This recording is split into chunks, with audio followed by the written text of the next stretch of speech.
I wish I could do Fozzie. That's my dream, but I can't do it. I can't get it like waka waka. Like it's not guttural enough, and I feel like I could have done it. You need more like syrup. Waka waka waka waka. It's pretty good. Like it's like not bad. Donald Duck as well. I wish I could do Donald Duck, and I think that if you could do Donald Duck properly, you could do Fozzie. Yeah. A direct correlation between Donald Duck and Fozzie Bear? No, although I think Fozzie is the same as Yoda, which is Frank. I think that's Frank Oz originally. So I think like that. There's do or do not. There is no try. Like that kind of. Yeah. Your Yoda impression sound more like Fozzie than your Fozzie impression. So maybe I should just do Yoda. Just do Yoda, yeah. Waka waka waka waka waka waka waka. No, I can't do either. But you can hear where it's supposed to come from. Yeah. I love you. I love you very, very, very much. Waka waka. All right. Gollum and Fozzie Bear, the perfect duo, the road trip movie that I am desperate to see. That would be great. Oh, we should probably podcast. Welcome to the Ancient Robot Games podcast. As always, I am Dougal. And I am Gelb. And we are here to... Actually, Gelb, can you figure out what we're talking about today? Use your mental powers to... Deduce. Oh my goodness, that's exactly it. Basically, I just thought of deuce. I mean, you do a lot. I get it. It's totally fine. That's all I'm... what the deuce? What the deuce?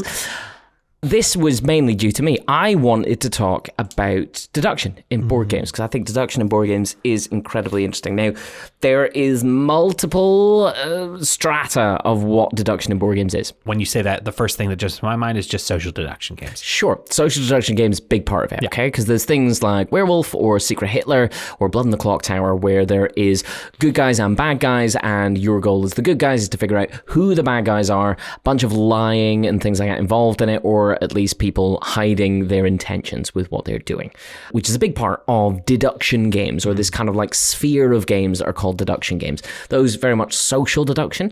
There are some other deduction games though, like Fugitive by Tim Powers, which is a two-person deduction game. One person is a fugitive running away and the other person is a marshal trying to figure out where they are based upon cards that are put down with certain maths and things that are involved in it.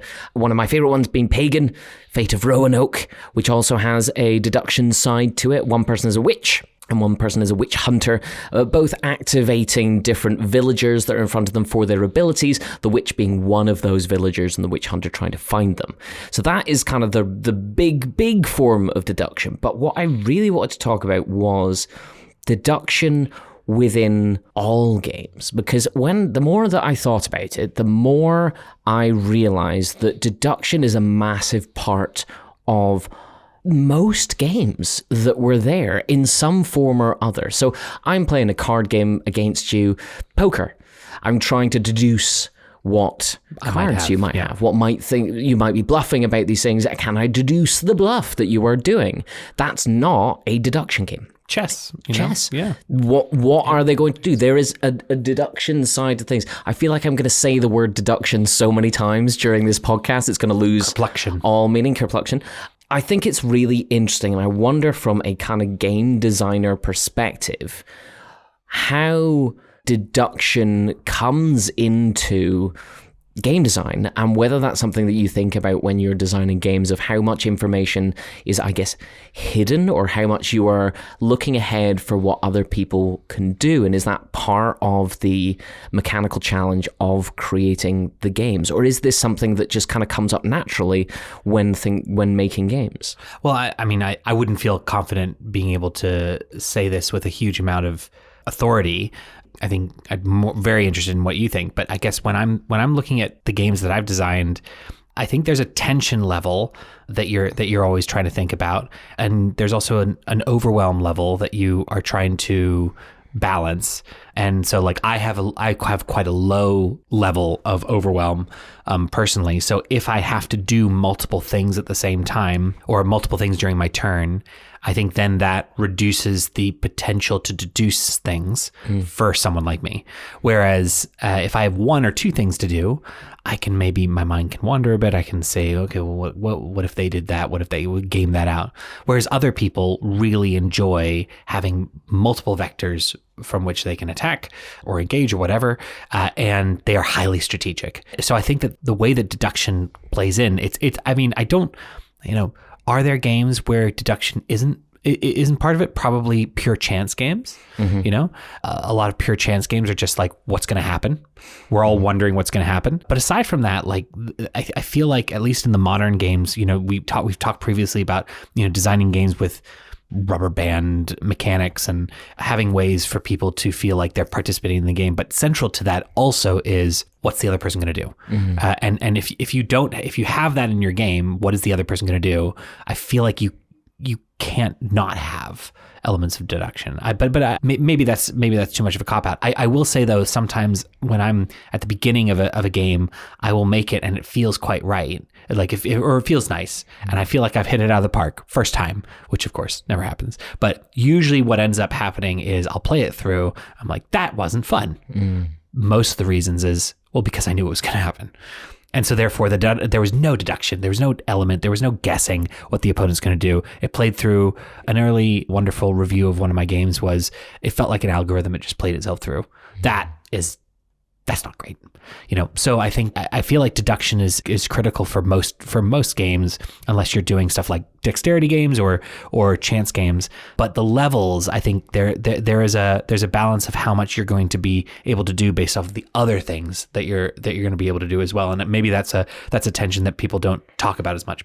Sure. I mean, I think you're definitely right in the kind of chance and dexterity. I think even some of the kind of bigger, heavier Euro games even have almost no deduction in it when you're talking about what other people are doing, because what you're doing is building your own little puzzle and trying to sort that out. Even things like Wingspan, which is a very kind of clean personal engine builder game, because of the kind of lesser interaction between players, the deduction side of it is, well, maybe they will take that bird before I get it, or maybe they will take these resources, or maybe those resources are going to be available for me next turn because I know that they don't want to take it, So there's much kind of lower end of deduction for that. But the games that particularly engage me, I think, is that mentality of, even with the lower scale or lower end of complexity, it is, what are they going to do? And I also think a good game will have elements of deduction. What is it that the other person is going to do?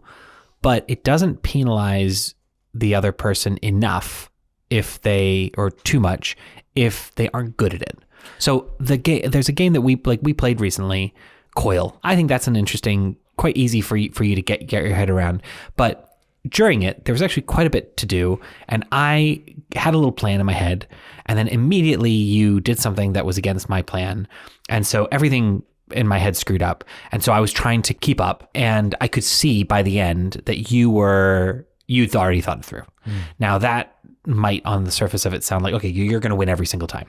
And you might, but also I didn't feel like that it was a runaway game. And I think a good game can allow you, we go back to that rubber banding a little bit, but at least allow both or all players to feel like they are able to exercise their brain, that it tingles a little bit, but also rewards people who are deducing well, but doesn't penalize others too much for always coming in second, if that makes sense. Yeah, it's definitely a thing that is really interesting, because it can be frustrating. I think that's where some games fall down that have maybe heavy luck sides to it. It can be frustrating going, well, I know what's going to happen, and then something comes out that you can't deal with because especially you don't know who it likes exists. Thinking through if you like thinking through what other people are going to do. I find it's always good in a game if it is not the best player wins, but someone who understands what is going on has a slightly better chance of it. Now, I'm with you, not with the kind of running away with it side of things, where it's kind of unfair. Someone who's played the game before versus someone who hasn't is just going to win the game. Doesn't feel good for anyone involved. But there is something to be said for, I have worked this out. and they are maybe thinking the same thing. And it's that tension between the players, I think, that is the most interesting part. And for a game that comes to, they won because this thing and this thing and this thing, if only I'd done that, you know? And I think that feeling comes purely from that deduction side of games, comes from that moments that are attached in everything, is problem solving in a way, but it is based upon trying to figure out what players are going to do. Now, I think that can work in both competitive and cooperative games. I don't think this is just a purely competitive game thing, but I think it does shine in competitive games for that back and forth as to what people are doing. As long as there's a friction between players in some way. If it's a cooperative game, but you're not allowed to, you don't know what the other person has, fine. You know, then it's a similar kind of thing. But there needs to be some sort of barrier as to why you don't have unlimited information and being able to talk to one another. Yeah. I mean, even in games that do have heavy luck things, I think the deduction side can be really, really interesting. If we talk about Flip 7, for example, which is a game where you have one number 1 card in it, 12 number 12 cards in it, 6 number 6, all the way up. And you will shuffle them up and you will basically say, hit me on your turn, and someone will give you another card. And if it's a different number, fantastic. But if it's the same number as one you've previously had, then you go bust and you're out. Yeah. Now, not only are you trying to deduce what is left in the deck, what the probability of it is and things like that, but you're also seeing what other people have backed out from. Because you're against other people with what you're doing, you're trying to have more points. Do you push that luck? Do you risk it? You are trying to deduce the player, you're trying to deduce the deck, but there is still luck and probability that is attached to that sometimes doesn't go your way. That game is never a game I would call a deduction game, and never a game I've heavily thought about, what's the exact move that they are going to make next turn. But it is a big part of it. And I think even from that like simple aspect, it is something that I think should be thought about from the design aspect of things, of what that means to people with the hidden side of the information. Because that's what deduction needs, is to have an semi-unreadable part of things. There can be some focus towards what that might be, some like prompts with the Flip 7, for example, the probability of what cards might come out, but without the pure knowledge of it. And I think that's where that can come in. Unless you can have pure knowledge as well. There are things of games with limited amounts of cards where you can read what the other person has played already and know what their next card is. Most abstract strategy games are full knowledge. Yeah, I mean, chess is purely deduction with what there is. Everyone can see everything. You know the possibilities of what's there, but can you figure it out? Figure out what they're going to do. I will say that I think the concept of deduction sometimes gets into a type of thinking that I think a lot of people assume they don't have, and therefore it sometimes closes them off to things. Does it have a lot of strategy? I don't really think that way. And I think that there are levels, there are ranges, and I think some people really love a lot more, deduction or not. But it's similar to Amy, my wife, loves cryptic crosswords. That's a lot of work, and I don't understand it. I think it's all a racket, but in a similar way, I think folks who are considering different games, if it looks like there's a high level of deduction, it doesn't necessarily mean it's something that you wouldn't find interesting. It's a type of activity that you're going to be doing in the moment. Whereas others, though, are probably quite requiring like a lot of heavy thinking. I'm thinking of it's not a lot of heavy thinking, but like Sherlock Holmes Consulting Detective. Those games, I guess they're games. Great fun, but you play it with one person and they will play it in a very different way with another person. I'm trying to think of like cooperative games, and I guess you could call that, you could play it in a cooperative way.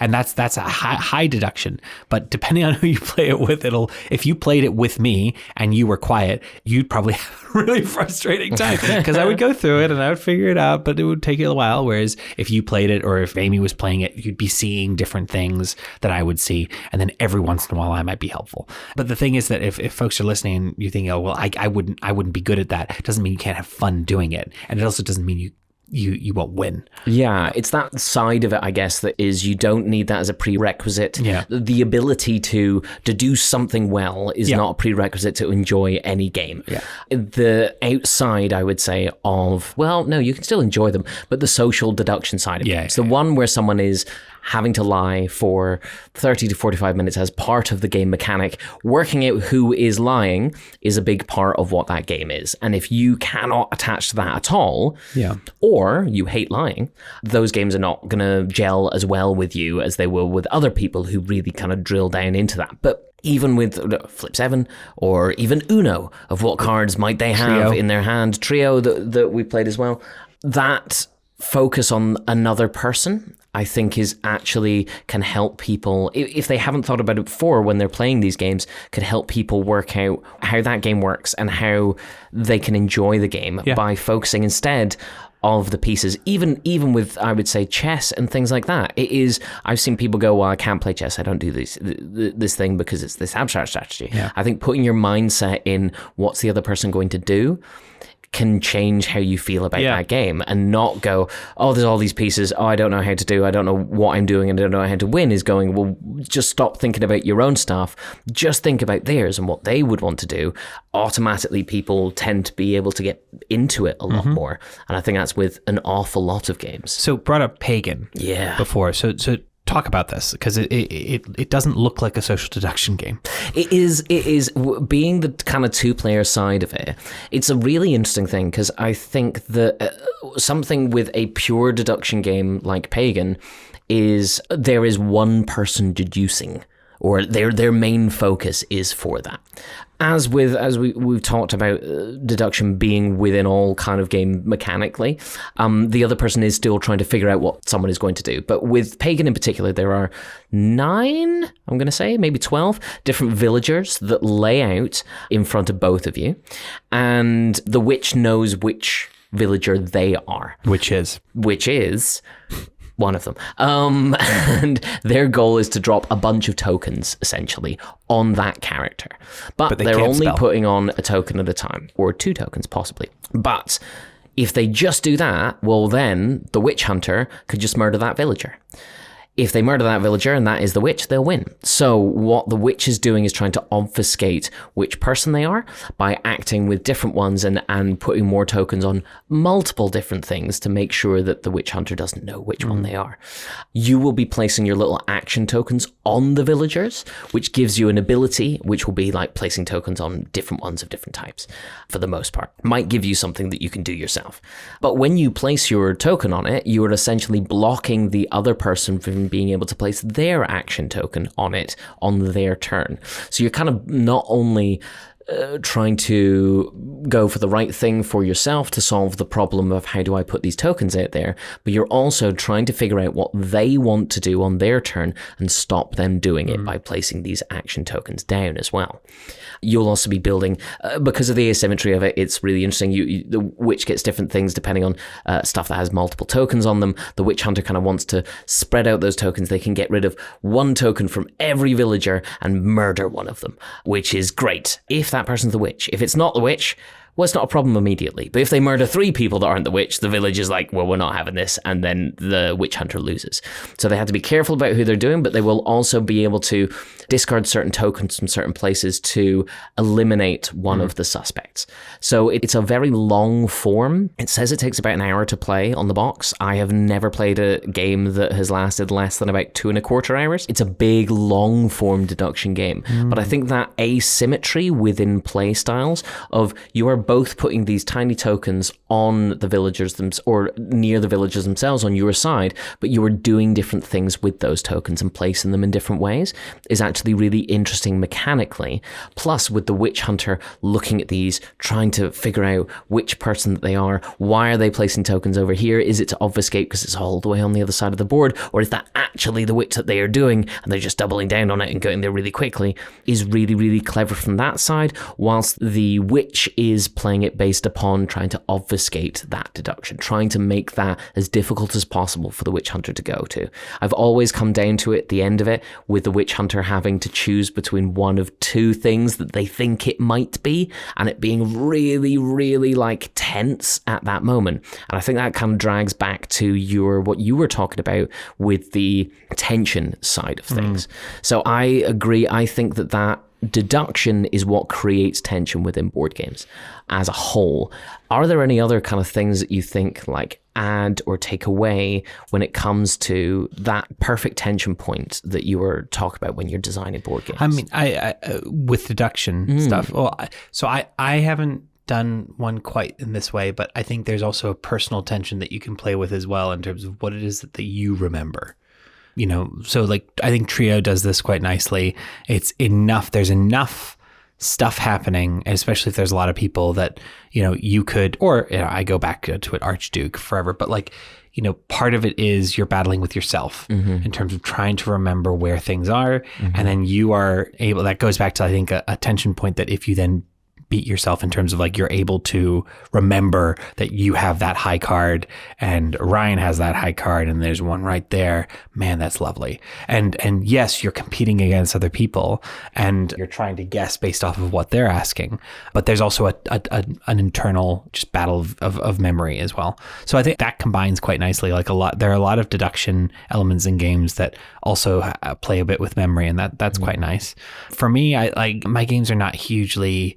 They usually things are out in the open, but you know, small things that I try and do, like with pickleball, for example, there is a bit of card counting that you might be able to do. There's also in the doubles version, we have it so that, you know, try and do a slightly co-op thing, but you're not allowed to see each other's, like your partner's hand, and you might think that they have a specific card and then you can play a card that then moves their character into a specific spot so that hopefully they can take a shot. If they can't, oh well. But so there's certain things there that like it's very, very light deduction. But I think anytime you can play a little bit with the effects of what the deduction means, positive or negative, in a fun way. Oh, you did this, but you're choosing between these two options. Like with Aster, a lot of moves, whenever you make a move that is positive for you, you are probably leaving yourself open to a massive risk elsewhere. And it's just which ones you're willing to keep taking versus the opponent, and that's quite fun. So I don't know if that answers the question. No, I think that memory side, the memory side's fun to play with, especially like I don't have a great memory, but I love light memory games because I can always make myself feel a little bit better when I remember. There's a really interesting game called Wilmot's Warehouse, which I think you would definitely get into, which is based upon having a bunch of these tiles with super weird symbols on them that are not definitely one thing. It might be like a little kind of hill curve with a almost whipped cream looking part on top of it of two different very bright graphic colors. Yeah. And then you might have something else which looks a little bit like a keyhole or something else like that. And then what your goal is when you're pulling these out is to put them in the grid, so the warehouse that is there. And as you are placing them in, you are basically going, well, I'm putting the keyhole next to this cream bun, that's what I think it is, because we unlock the door to get to the cream bun. And then someone else then takes another one and goes, well, I think this fits with the cream bun because it looks a bit like a banana. Is it called Memory Palace? Banana. No, it's called Wilmot's Warehouse. It should be called Memory Palace. It should be called Memory Palace, because essentially that's what it is. So you're placing these in places in different parts of the warehouse and then flipping them all face down. And then you are tasked with eventually revealing them, going, okay, where is that cream puff? And you have to go, okay, wait, it was in a locked door, but it must be above where we put the banana, because the banana should have been in the cream puff, so it must be where here is. And your goal is cooperatively to actually have everything, which has definitely got that kind of like memory side of stuff, which I think is really, really interesting too. And definitely helps. Do you see other kind of elements that work very well with deduction in games that maybe one doesn't associate with, you know, like social deduction side of stuff? I think that's a very good question. It's a lot of things with hidden information. I definitely think hidden information kind of ties hand in hand with a lot of deduction side of things. Stuff like Masquerade. Masquerade has always been a favorite of mine because it plays up to 12, which is nuts. But basically you'll have a character card, which you see at the start, and it might be the patron. When the patron gives you 3 money, but gives the person to your right 1 money and the person to your left 1 money. And that's great. Your goal is to get 13 money. And then you win the game. And then you'll all put those cards face down. And then what you will do is you will take, on your first few turns, someone will take their own card and they'll take someone else's card, they'll put them under the table, and they'll maybe swap them or maybe not. and then they'll put them back. And then people do that turn for 4 or 5 times, I think, for the first set. And then on your turn, you can do that action again if you want. Take your card, someone else's card, put them under the table and maybe swap them or not. Or you can look at your card so you know exactly what it is, but that's your entire turn. Or you can go, well, I'm the patron. And if nobody questions you on that, you just do the patron's action. You get that 3 money, they get 1 money either side of you.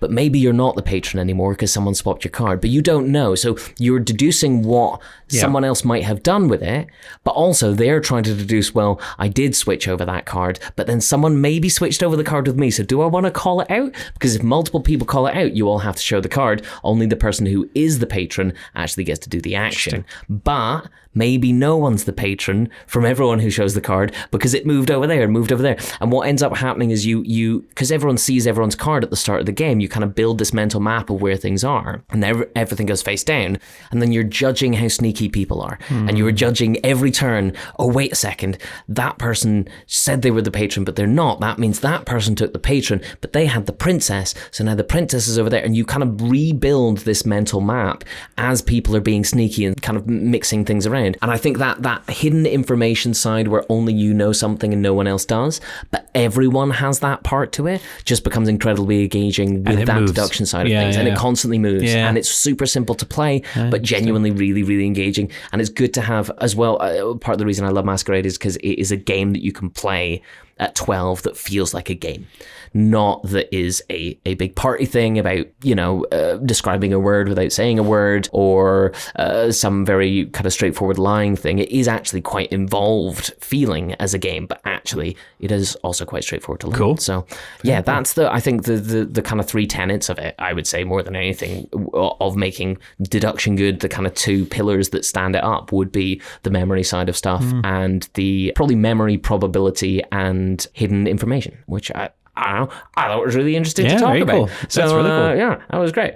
We are on to our regular segment, Aliens versus Games 2 Requiem. Was that a Aliens thing? Yeah. Okay, cool. Yeah, that counts. I'm with it. I don't know. What games have you been playing, Gelb? You've been playing any games this week? Not this week. I mean, aside from the ones that we played recently, I'm trying to remember. I was looking into some games, some ancient games. There was one I'm struggling on the name, but it's a precursor to checkers and drafts, and it's played on I think it's a 6x6 square, and you have, usually it's like holes, and then you have sticks. You jump over each other's sticks, and it's one of the origins of one of those mechanics of leaping over another piece, and then that piece is taken off the board. And it also had this thing where if you got to the other side, you then are able to bring a piece back onto the board. So like there's just quite a few things that if you look at it, it's actually not that great of a game. It kind of plays itself, but it influenced things like drafts.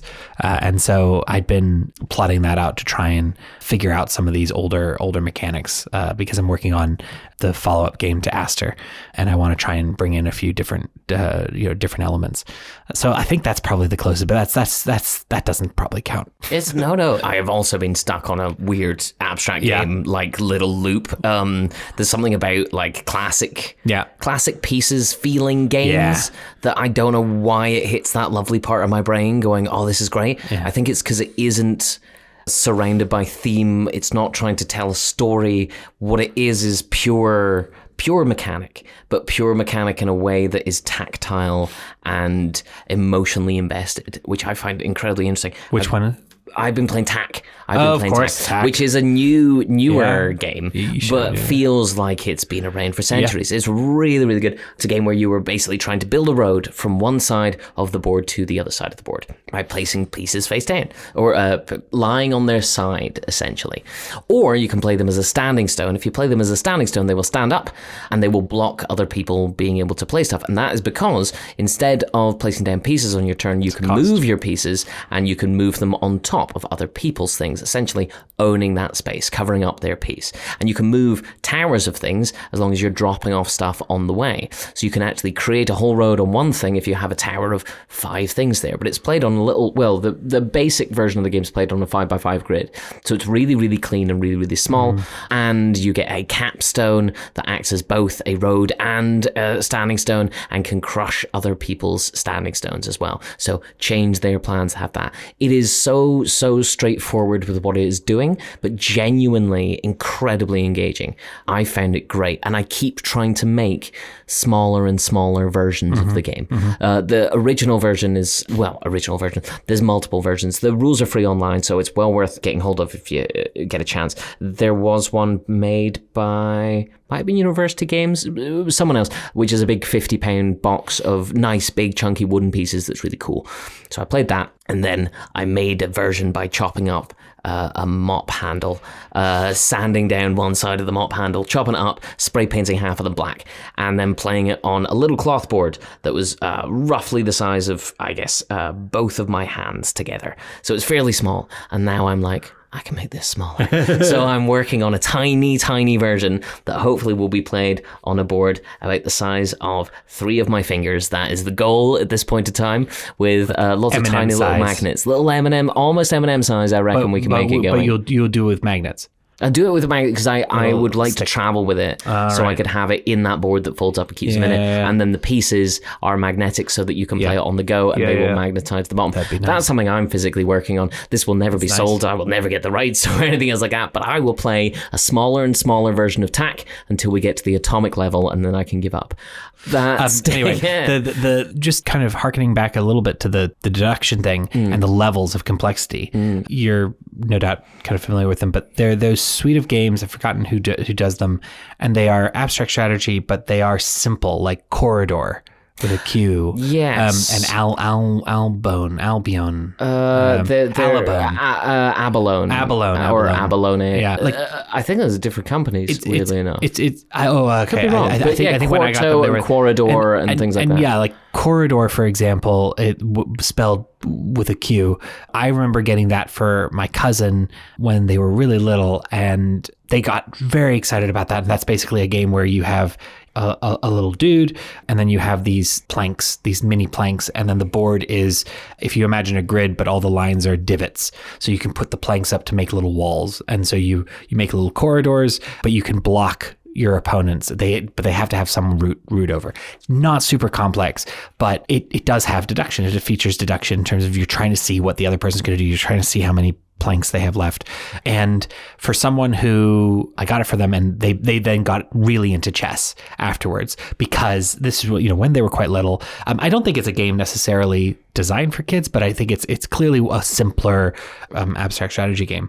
But so if anyone's listening and they're curious about deduction, but they think that they're not super smart like me, I do think that it's quite important to try things out and to try different levels of these games out, because it might then get you excited about trying something else out. Anyone who says, I don't play chess, I can't play it, it's like, well, I'm not good at chess, I still play it. Of course I'll play it, because it's fun. As you were saying, like, watching what the other person's going to do, that's fun. Even if they wipe the floor with me, I don't care. Like, that's great. No, 100% agree. Yeah. And I do think there's something about that side of stuff, if you are struggling with the deduction side of in games, is playing with people having some knowledge of what they are like and being able to deduce what they might do will definitely help you with the mechanical side of that side of thing too. Cool. Well, thank you very much for talking to me about probably a very dry subject for lots of people, but I think it's really interesting. I do love talking about game design, and thank you for coming and talking about it with me, Gelb. If you got any problems, you got any queries, if we didn't talk about your favorite game and you want us to, if you are having a date and you need help as to what to play and on where that date and where to play, I am totally up for that. Gelb is up for that. But if you already have someone else planned to go on the date with, please let us know your questions, queries, anything else you want to say at ancientrobotpod@gmail.com. Thank you for listening to the Ancient Robot Games podcast. As always, I have been Dougal. And I am Gelb. And this has been recorded and edited by Ryan Scott. If you liked this, or didn't... Even if you didn't, please let us know in the comments or via email or Pigeon, if you got Pigeon. Follow us wherever you get your podcasts. And if you like us, drop us a line. And if you don't, do this really, really cool thing where you press follow or like. It actually works against us. So we'll still get the message. Thank you very much for coming and listening with us, and we'll hear you next time.